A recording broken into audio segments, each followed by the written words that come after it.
Ora viva, muito boa noite, bem-vindo ao Jornal da Noite. Prejuízos da empresa municipal de transporte rodoviário agravaram-se para 185,7 milhões de meticais em 2017, refere o relatório e contas da empresa.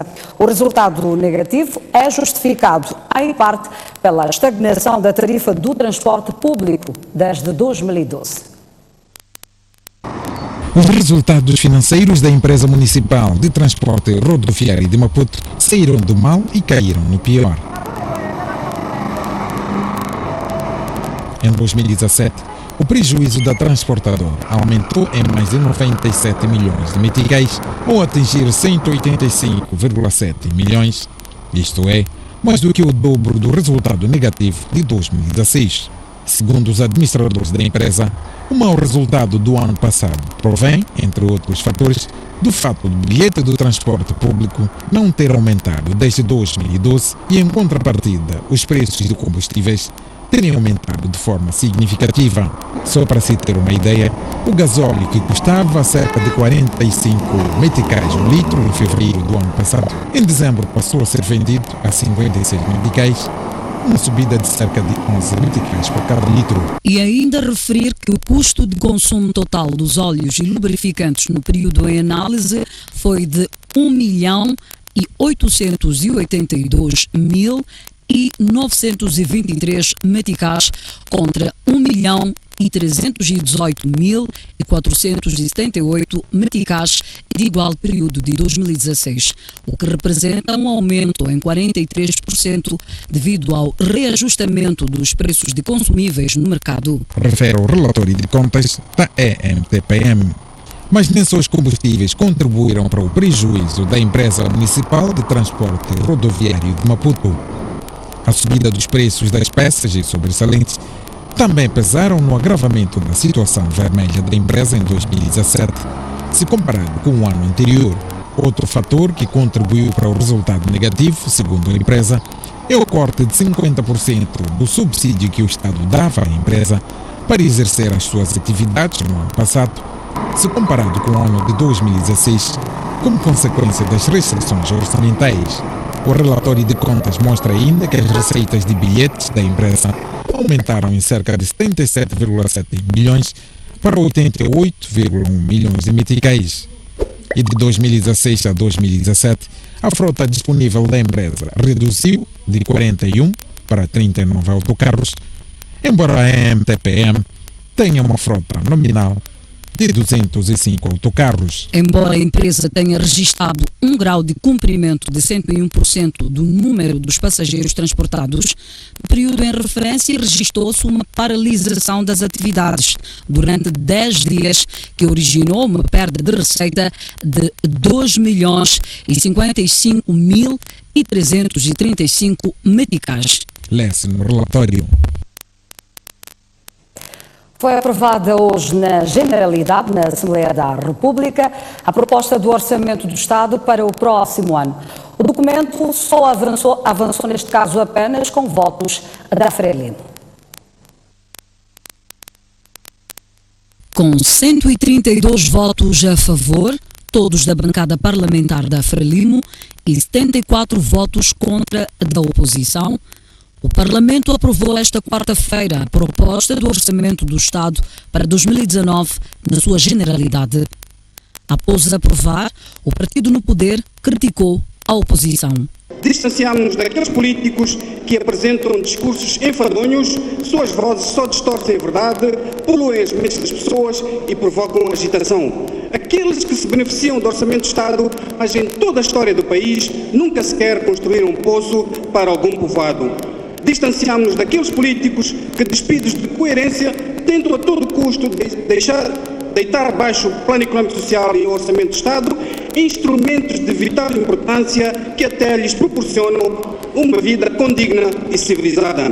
Votamos a favor do Orçamento do Estado para 2019 porque somos por uma postura de Estado, somos pela qualidade, proatividade e excelência, somos pela paz e harmonia social, por isso somos a Frelimo, a força da mudança. Por sua vez, a Renamo e o MDM explicaram por que votaram contra a proposta do Executivo de Filipe Nunes.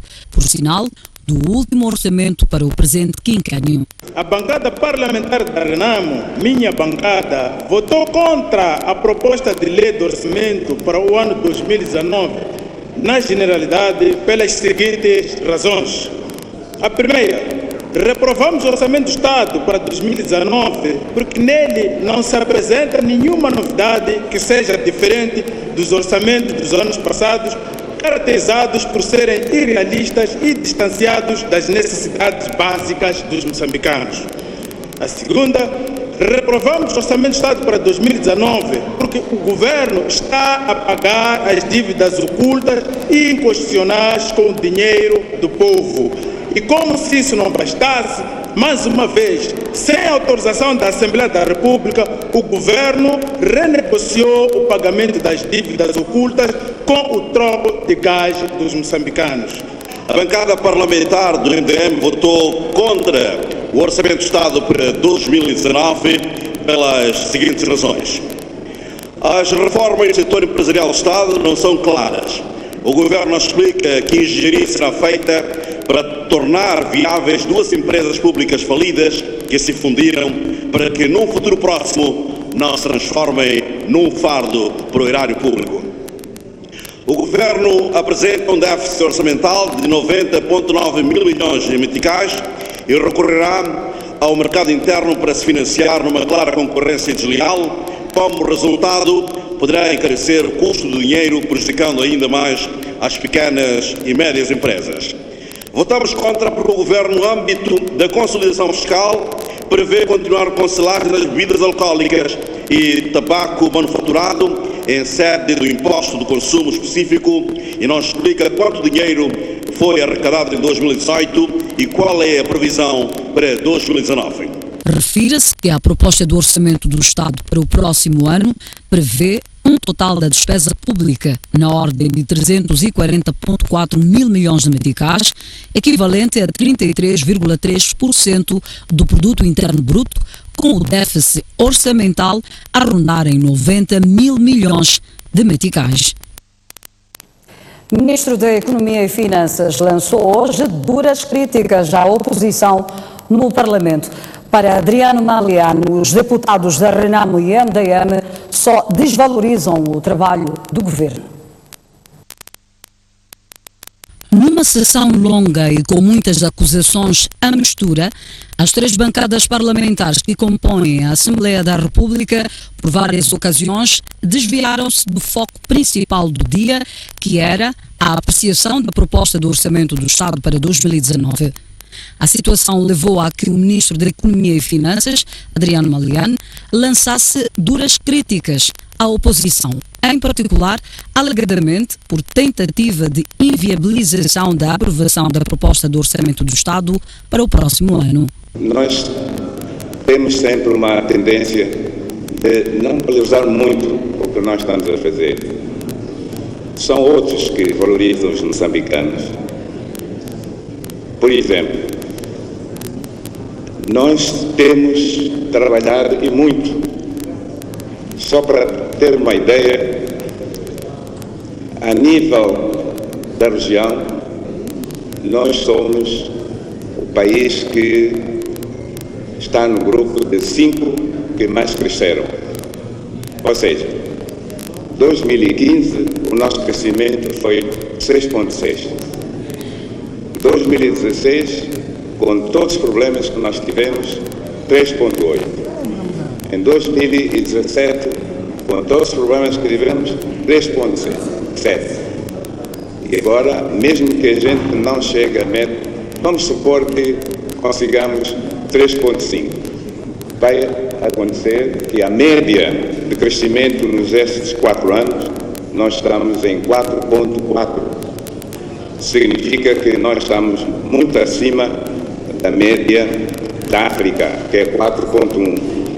Muito acima da média da região, que é 2,8. Portanto,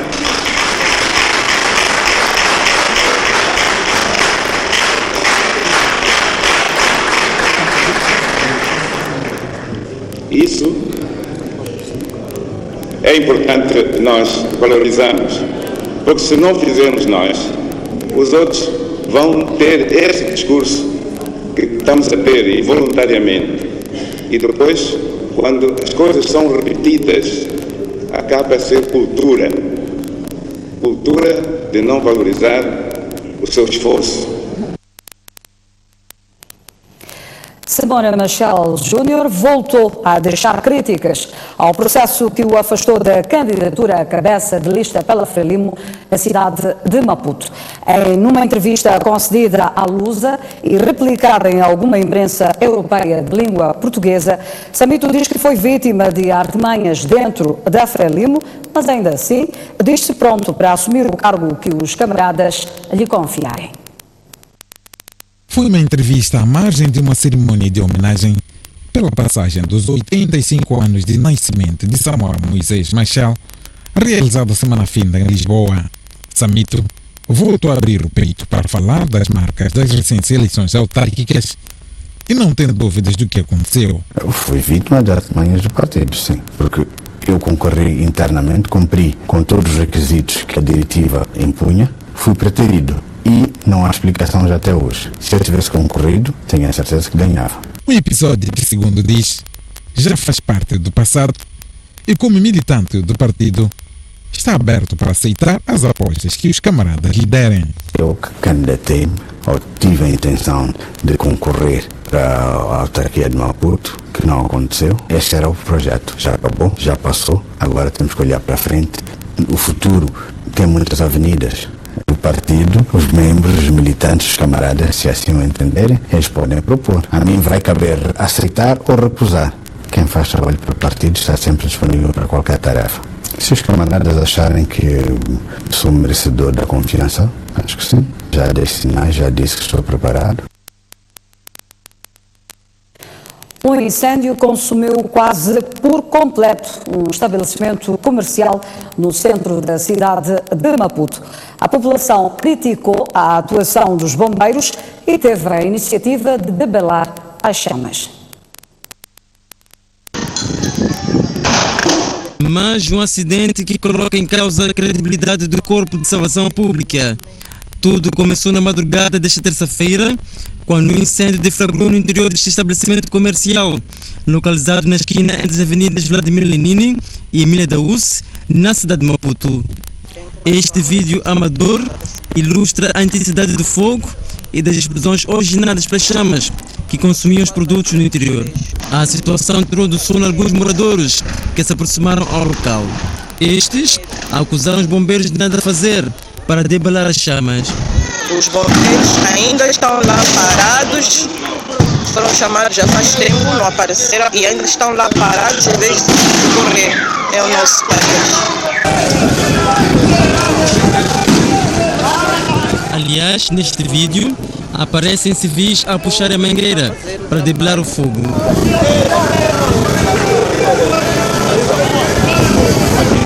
No final da tarde, a STV esteve no local e os prejuízos eram visíveis. O gerente do estabelecimento comercial não quis falar dos prejuízos financeiros, mas garante que são elevados. Tudo, não fica nada, não fica nada. Perderam um carro de quanto perderam? Não ficamos nada. O segurança do local e esta senhora que vive nas mediações também avançaram que os bombeiros estiveram no local, mas não ajudaram a debelar as chamas. Os bombeiros chegaram e fizeram a volta de 30 minutos, não ajudaram muito, chegaram a volta de 30 minutos. Só que a população que ajudaram os bombeiros para fazer o quê? Para puxarmos a mangueira, para fazer o quê? Começarmos a apagar o lume. Estragou-se muita coisa, perdemos, não sei onde nós vamos parar mesmo. Em relação aos bombeiros, eu só vi que eles estavam parados ali, tinham medo de fazer o seu serviço. Eles alegavam que estavam à espera da EDM para desligar, não sei o que, dentro da loja. Okay. Então a população, né, alguns moradores ficaram furiosos, tiveram que agredir os bombeiros, né, para arrancar a mangueira para poderem ligar. Até a saída da nossa reportagem do local, ainda não se sabia sobre a origem do incêndio, mas havendo-se a possibilidade de ter sido originado por um curto-circuito. E o Corpo de Salvação Pública garantiu hoje que a primeira atitude tomada pelas suas forças no incêndio que deflagrou ontem em Maputo, que passava por tomar precauções em relação à corrente elétrica, é absolutamente normal. Mas considera atípico o fato dos populares debelarem o incêndio com recurso aos instrumentos dos bombeiros. Então queremos aqui primeiro saudar o esforço que os cidadãos fizeram para tentar ajudar o Serviço de Salvação Pública, mas também é importante chamar a atenção dos perigos adjacentes a este comportamento. Infelizmente o nosso cidadão pode não ter a instrução necessária para fazer a intervenção com a propriedade técnica necessária, não é? Então isto acaba realmente colocando em perigo até o próprio cidadão que estiver a ajudar. O segundo aspecto é que realmente o comportamento que nós vimos por parte dos agentes de salvação pública é atípico e vamos neste momento tanto aferir o que realmente esteve por detrás do comportamento que nós vimos. Já está montada uma equipe de trabalho justamente para aferir se portanto, o que terá originado portanto, a cedência do material por parte dos agentes de salvação pública para a população assumir o protagonismo na ação. Portanto, é um comportamento que realmente, de acordo com a avaliação que vai ser feita, se nós formos constatar que realmente houve negligência por parte dos agentes de salvação pública, sem dúvida que haverá as medidas portanto, administrativas necessárias serão tomadas. Se realmente desta avaliação que for feita, for constatado que houve alguma negligência por parte dos agentes. Mas, realmente, o procedimento que se efetuou faz parte das ações de intervenção do SENSAP. É preciso realmente avaliar o que está portanto, a acontecer no local. Uma vez chegados ao local, eles verificam que tipo de material está a arder, fazer uma avaliação, que é o reconhecimento, e se eventualmente houver corrente elétrica envolvida, seguramente tem que haver a intervenção da EDM para portanto, cortar a corrente elétrica e de seguida portanto, usar o nosso meio extintor, que na maioria das vezes é água, e a água, como devem saber, é um grande condutor de corrente elétrica. A Renamo solidarizou-se hoje com o Grupo Soico na sequência do incêndio que destruiu a central técnica, condicionando o normal funcionamento dos canais STV, STV Notícias e SFM e também outras plataformas. Mandatada pelo coordenador interino, Ossuf Momad, a delegação do partido Renamo foi recebida pelo CEO do Grupo Soico, Jeremias Langa, com o propósito de se inteirar dos danos causados pelo incêndio da passada sexta-feira na sede do grupo. A delegação recebeu, primeiro, informação sobre o funcionamento de alguns setores e o ponto de situação das transmissões. Na central técnica, a delegação da Renamo inteirou-se da destruição do equipamento, tendo depois acompanhado o processo de produção dos noticiários através do estúdio móvel, meio alternativo. No final da visita, a Renamo solidarizou-se com o Grupo Soico. Nós queremos transmitir como partido a nossa solidariedade, porque por aquilo que constatamos e pelas notícias que já tínhamos recebido, foram danos muito avultados. Sabemos que esta é uma empresa moçambicana, o Grupo Soico, e a nossa economia não é saudável. Para chegar ao ponto em que chegaram é porque, de fato, fizeram um grande esforço. E, em consequência desse incêndio, há muitos prejuízos. Então, queremos aqui, como partido Renamo, dizer ao Grupo Soico que somos solidários nesse momento difícil. A nossa solidariedade vem do fato de que o Grupo Soico, a nossa STV, é aquela televisão que tem assumido a voz dos não sem voz. Sabemos que a STV tem feito todo o esforço para, ao nível do país, trazer informação real, em tempo real, e tudo isto significa que estão a dar um grande contributo para o desenvolvimento do nosso país e, sobretudo, para a formação e informação dos moçambicanos. As reformas no quadro legal estão a conferir melhorias no respeito aos direitos da mulher e da criança no país, considera a esposa do Presidente da República. Isaura Nhusse falava hoje na Conferência Nacional sobre a Mulher e o Gênero. A violência doméstica e o acesso aos serviços básicos são alguns dos desafios enfrentados pela mulher em África e em Moçambique em particular. Não obstante a existência desses constrangimentos, Moçambique está a registrar melhorias no que diz respeito ao empoderamento da mulher. Para a esposa do Presidente da República, Isaura Nhusse, esses avanços são resultado da adoção de instrumentos internacionais e da melhoria do quadro legal. Com a implementação destes instrumentos, registramos o aumento do acesso de mulheres e homens aos serviços sociais básicos e podemos afirmar com orgulho que a participação da mulher nos vários domínios é cada vez maior.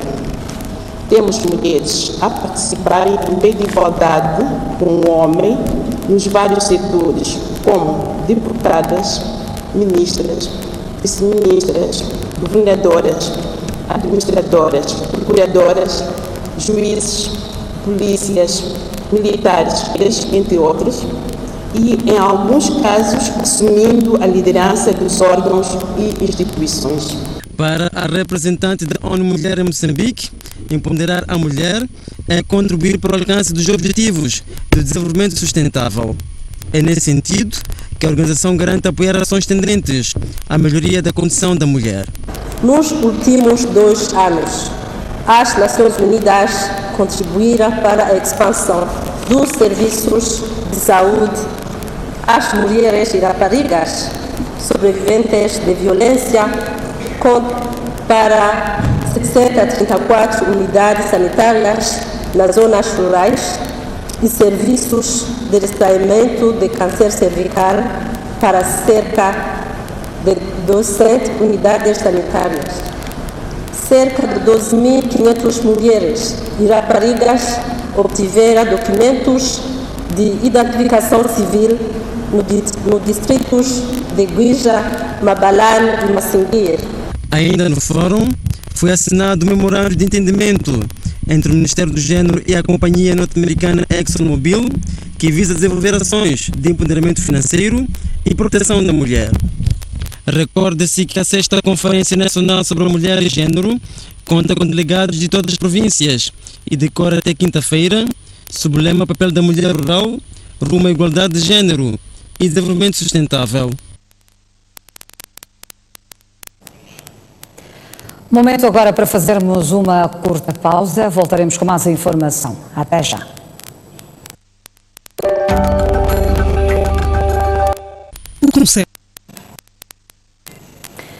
De volta ao Jornal da Noite.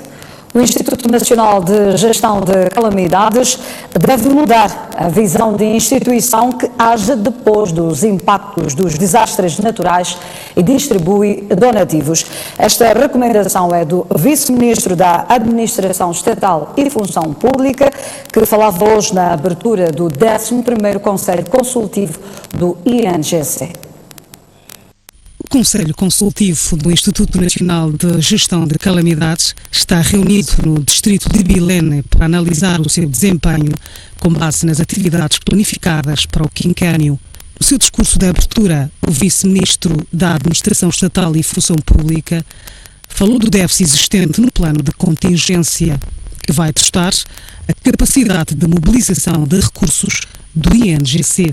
Associa-se às ações do INGC à coleta, organização e distribuição de donativos, ao repasse de recursos públicos para áreas atingidas por desastres naturais ou coordenação de serviços de proteção civil. Portanto, a visão que nós queremos do INGC é de ser uma instituição que luta para substituir este paradigma. Por sua vez, a governadora de Gaza fez saber que nos próximos 10 anos Gaza quer estar mais resiliente e falou das evoluções registadas nos distritos de Xigubo e Massangena, que foram fortemente afetados pela seca na passada época chuvosa. A resiliência é algo que está muito patente, porque a população de Gaza diz que não quer ser conhecida como aquela província sempre do extremo da pobreza. prontidão estratégica e operacional na gestão do risco de desastres. Um dever de todos é o lema escolhido para o 9º Conselho Consultivo, que, segundo a diretora do INGC, espelha os desafios que a instituição tem no que diz respeito à capacidade para lidar com os desastres e seus impactos. Para ver, no cenário atual, quais são as condições que temos e que soluções nos propomos, enquanto que membros do Conselho Consultivo, para fazer face não só à presente época chuvosa, como também aos futuros desafios que se impõem à nossa instituição. O Conselho Consultivo do INGC tem a duração de 3 dias e dele participam diretores nacionais, regionais, delegados provinciais, chefes de departamentos e técnicos. O presidente da Organização dos Trabalhadores Moçambicanos, Central Sindical, denunciou hoje a falta de diálogo e despedimentos coletivos de trabalhadores e a inoperância da inspeção do trabalho. Por sua vez, o Governo defende diálogo extrajudicial para a resolução de qualquer desentendimento entre a massa laboral e o empregador. Foi durante a abertura do 7º Congresso da Organização dos Trabalhadores Moçambicanos, evento que acontece a cada 5 anos, que Samuel Matsinhe não poupou palavras diante do governo e sindicalistas para falar daqueles que considera serem alguns dos principais problemas da massa laboral ao longo dos 5 anos da sua direção e que, no seu entender, prejudicam a vida do trabalhador e colocam em causa a melhoria das suas condições de vida.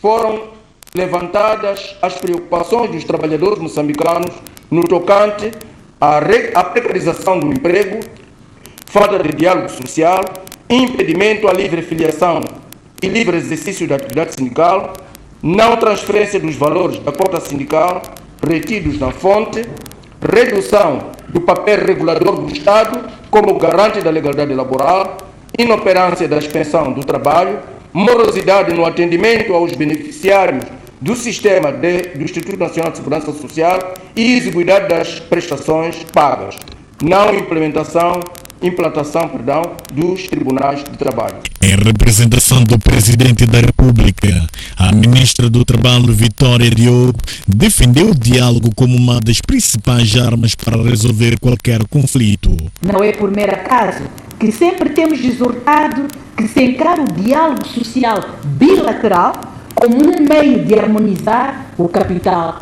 e o trabalho, concorrendo para a redução da conflitualidade nas empresas. Como governo, continuaremos a apoiar e a incentivar o diálogo social e a resolução extrajudicial de conflitos laborais. Diogo revelou ainda alguns avanços do Executivo nos últimos 4 anos, com destaque para mais de 27 mil pedidos de resolução extrajudicial de conflitos laborais formulados, tendo sido mediados cerca de 26 mil casos, dos quais mais de 21 mil foram resolvidos com sucesso. A companhia norte-americana Anadarko pretende recrutar profissionais moçambicanos de 5 áreas para o seu projeto de gás liquefeito da bacia do Rovuma. O recrutamento será feito em parceria com o Ministério dos Recursos Minerais e as inscrições arrancam amanhã. Mais uma janela aberta pelo projeto do gás liquefeito liderado pela Anadarko. Desta vez destina-se a profissionais de manuseamento de carga pesada, montagem de andaimes, soldadura, montagem de tubagem e estruturas metálicas. Para ter acesso às oportunidades, os candidatos deverão inscrever-se no sistema de emprego do Ministério do Trabalho e, de seguida, serão testadas as suas competências pelo Ministério dos Recursos Minerais numa iniciativa intitulada Feira de Competências. Vão passar por um processo de teste para depois receberem um certificado internacional. A importância do certificado internacional é que habilita as pessoas a trabalharem em qualquer indústria similar. A Anadarko não vai recrutar todos os profissionais disponíveis, mas o Ministro da Ciência e Tecnologia acredita que grande parte será absorvida, tendo em conta as necessidades da Anadarko. Estima-se que as empresas da indústria extrativa deverão necessitar, em média, cerca de 5 mil profissionais qualificados durante a fase de construção das suas plantas e entre 1.000 a 1.500 na fase de exploração. Estes jovens finalistas de cursos técnico-profissionais olham para esta oportunidade com entusiasmo, porque apesar de não haver certezas, é uma possibilidade de ter emprego, o que é atualmente muito difícil para recém-formados no mercado nacional. Há vezes que exigem 5 anos de experiência, então alguém para vir está a ser muito difícil. Não, esta é uma oportunidade que é muito importante para nós. Farei de tudo que estiver ao meu alcance para poder estar dentro da empresa. As inscrições dos candidatos interessados começam esta quinta-feira e vão até a próxima quarta-feira, 12 de dezembro corrente, e a testagem de competência será feita em 2019. Já é possível transferir dinheiro de e para o Millennium Easy a partir de uma conta M-Pesa. O fato resulta de uma parceria assinada hoje pelo Millennium BIM e a Vodafone M-Pesa, visando aproximar ainda mais os seus serviços aos clientes. É mais um passo dado rumo à tão falada inclusão financeira no país, num contexto em que a bancarização é ainda um dos maiores desafios. A Vodafone M-Pesa espera que com esta parceria assinada com o Millennium BIM, os seus clientes tenham acesso à banca formal. Porque a expansão da rede de agentes M-Pesa também depende da presença da banca nas locais. Um bocadinho mais perto daquilo que são os objetivos da estratégia, nomeadamente ter 45% de adultos em Moçambique com acesso a uma conta bancária formal até 2022 e cerca de 60% de adultos com acesso a contas por meio eletrónico. Ao entrar nesta parceria, o Millennium BIM espera estar a contribuir para a aceleração da bancarização do país e a interoperabilidade das duas plataformas. Juntamos assim dois sistemas que se complementam com inúmeras vantagens para os clientes e utilizadores numa parceria que surge do âmbito da interoperabilidade entre bancos e instituições de moeda eletrónica, tendo em vista o incremento da inclusão financeira de Moçambique. O M-Pesa existe há 5 anos em Moçambique e tem mais de 3,6 milhões de clientes ativos, sendo que agora vai juntar-se a uma plataforma que tem registado mais de 8,5 milhões de transações por mês.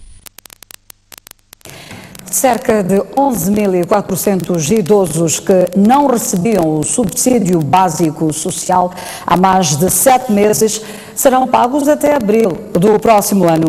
A promessa foi feita esta quarta-feira pelo delegado do Instituto Nacional de Ação Social, a delegação de Inhambane.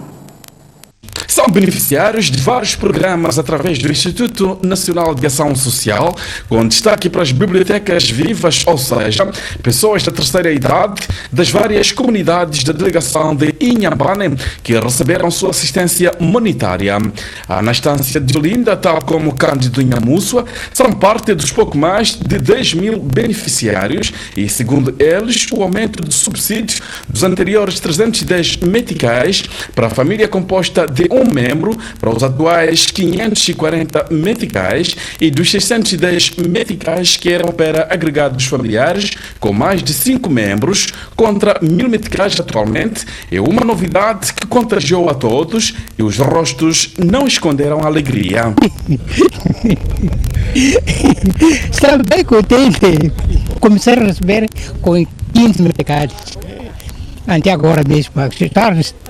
Já tem dinheiro que já compra sal, compra fumo, compra tudo, fósforo, já não há problema já. Estou muito satisfeito porque o governo, aquilo que o governo já estamos fazendo neste momento tempo, é muito bom para nós, os velhos. Apesar dos resultados satisfazerem o planificado, o delegado do Instituto Nacional da Ação Social de Inhambane indica como desafios a inclusão de novos e mais beneficiários, facto que não tem sido fácil por vários motivos. Os principais motivos é o próprio orçamento. O Estado não tem um orçamento que dá para alargar mais este atendimento, mas nós sentimos que ainda há muitos beneficiários ou possíveis beneficiários que ficam de fora.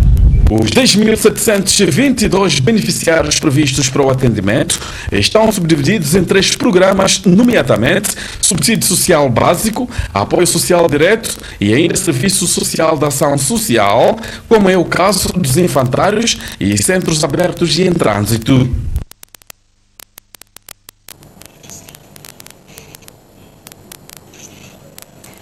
Olhamos agora as notícias internacionais, onde o conceituado jornalista angolano Rafael Marques volta a ser convidado a encontrar-se com o presidente João Lourenço, depois de ter sido impedido de entrar no Palácio Presidencial.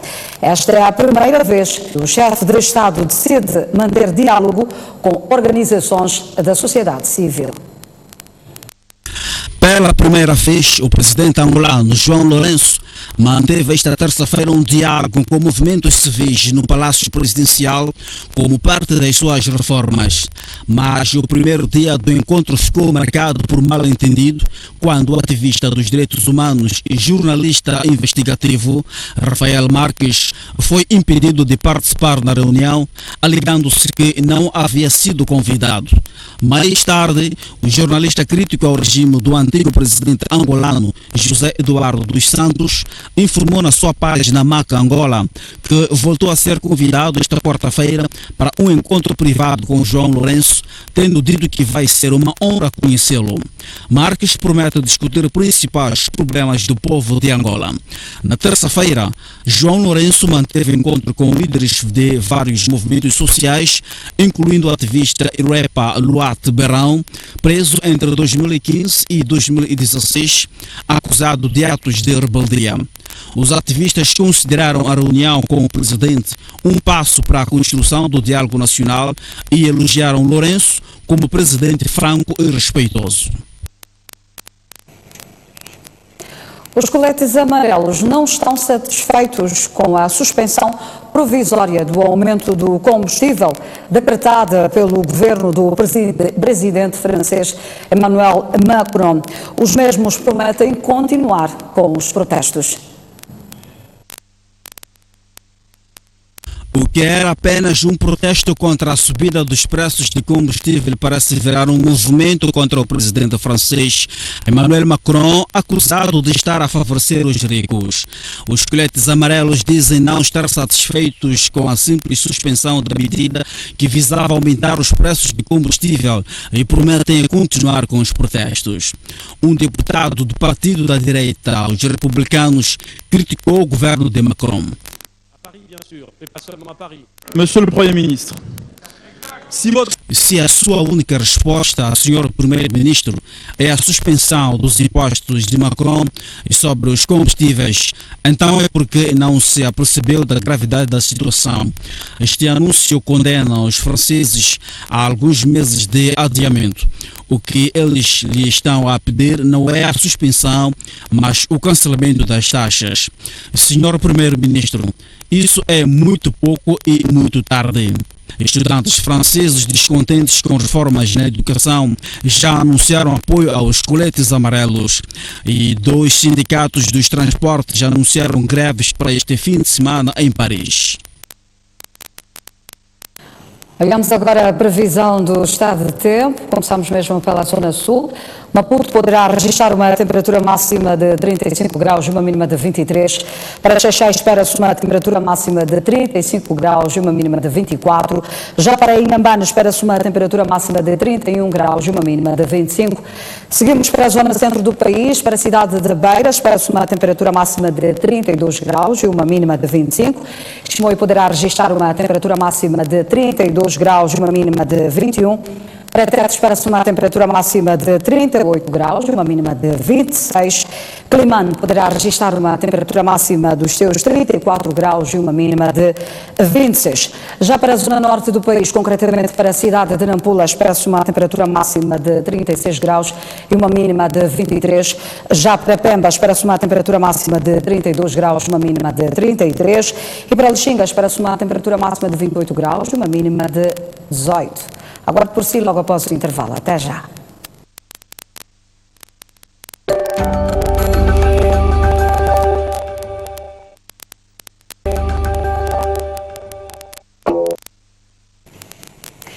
De volta ao jornal, olhamos agora para a página cultural, onde 11 artistas plásticos juntaram-se para expor a coletiva Gerações Lagaia.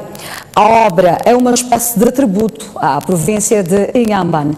Por isso, os autores convidados a expor no Centro Cultural Brasil-Moçambique nasceram ou viveram na terra da boa gente. No tema Dila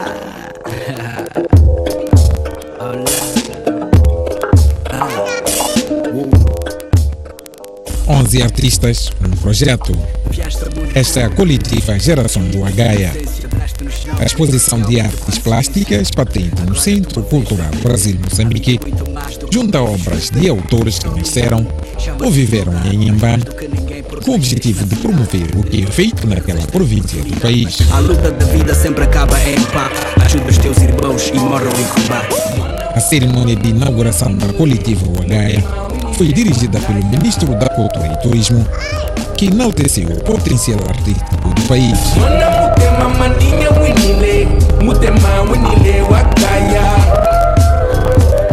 Nós somos realmente uma referência no mundo das artes plásticas. Eu posso arriscar-me que ao nível da região do sul do Saara, nós somos se calhar uma maior potência no campo das artes plásticas. Estamos convictos que isso vai permitir uma maior projeção dos artistas da província de Inhambane. Os artistas nesta exposição tiveram a liberdade de ser leais ao seu poder criativo. Por isso, cada um contribuiu com o que julgou melhor. As temáticas que eu tenho a trazer é mais a beldade da cor da nossa natureza. Trouxe um pouco dos trabalhos que tenho desenvolvido nos últimos tempos, alguns temas ligados ao nosso dia a dia.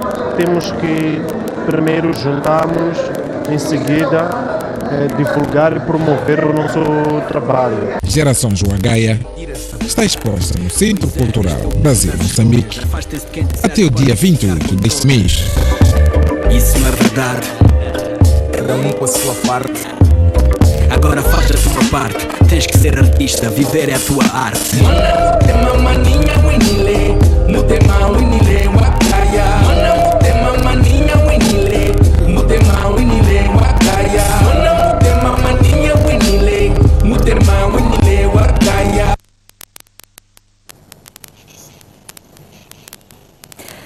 A cantora Anitta Macuacua vai lançar o seu mais recente trabalho discográfico intitulado Shidosana.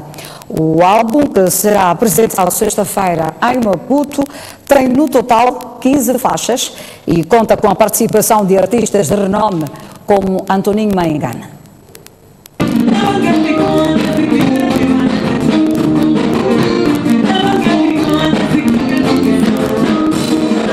É muito que Anitta Macuacua vem confeccionando os seus Shidosanas.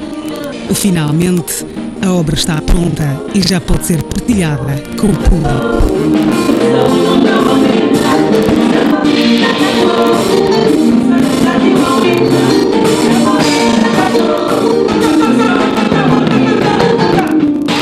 Estou realmente a festejar mais um álbum, mais um filho que eu vou lançar, não é? Uma coletânea de músicas da Anitta Macuacua, um álbum que contém sucessos já conhecidos, mas também contém músicas inéditas. A fim de divulgar o seu novo disco, a cantora está a preparar um espetáculo marcado para esta sexta-feira no Big Brother, um evento para todas as gerações. São ritmos diferentes, são músicas carregadas de emoção, mas cada música a puxar pela nossa emoção, mas para uma vertente diferente. A receita para produzir Shidosana é de uma das lendas da música moçambicana, Maingane, para quem palavras são desnecessárias, porque o disco de Anitta é a prova de que o legado foi passado. É uma honra continuar vivo e ver o fruto que eu plantei.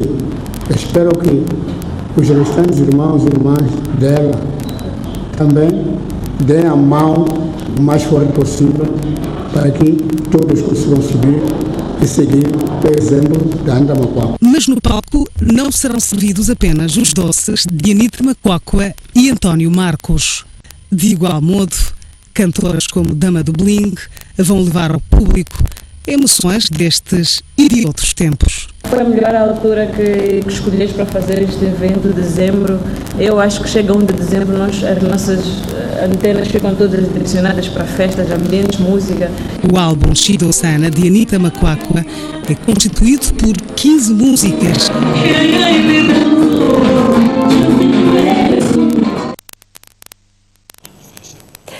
Shidosana a ser lançado na sexta-feira em Maputo. É fim do Jornal da Noite.